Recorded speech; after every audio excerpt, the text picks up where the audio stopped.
Update terbaru. Pertarungan hukum soal keaslian ijazah Presiden ke-7 RI, Joko Widodo, kini resmi berpindah haluan ke ibu kota Jawa Tengah.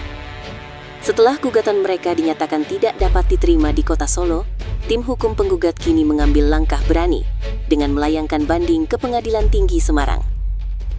Upaya ini bukan sekedar prosedur hukum biasa, melainkan sebuah sinyal perlawanan terbuka untuk mencari keadilan yang mereka klaim harus jauh dari atmosfer kekuasaan di rumah sang mantan presiden. Drama ini memuncak pada Senin 11 Mei 2026 saat kuasa hukum penggugat Muhammad Taufik dan Ahmad Wirawan Adnan resmi mendaftarkan memori banding melalui Pengadilan Negeri Solo. Langkah ini diambil sebagai respons atas putusan Hakim PN Solo pada 14 April lalu yang menolak gugatan Citizen Lawsuit atau CLS dengan alasan administrasi, yakni tidak adanya notifikasi 60 hari sebelum gugatan didaftarkan. Namun, pihak penggugat menilai alasan tersebut sebagai sebuah anomali hukum yang nyata. Ahmad Wirawan Adnan secara tegas menyatakan bahwa aturan notifikasi 60 hari itu hanyalah aturan internal Mahkamah Agung yang tidak bersifat erga omnes atau mengikat masyarakat umum. Menurutnya, sangat tidak masuk akal jika gugatan publik soal ijazah harus disamakan dengan prosedur kasus lingkungan hidup yang birokrasinya panjang.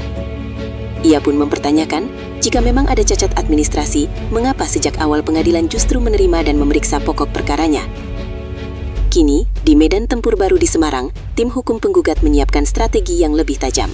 Mereka menggunakan asas hukum reus in excipiendo vid actor, yang menegaskan bahwa jika pihak Jokowi membantah tudingan ijazah palsu, maka beban pembuktian beralih kepadanya untuk menunjukkan dokumen yang asli di persidangan.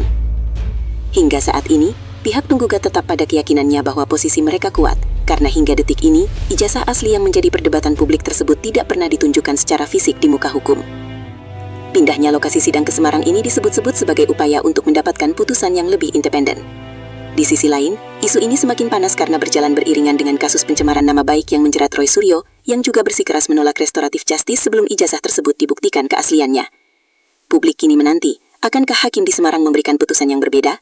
Ataukah ini akan menjadi babak akhir dari polemik panjang yang menguras energi bangsa? Satu yang pasti, genderang perang hukum telah ditabuh di ibu kota Jawa Tengah.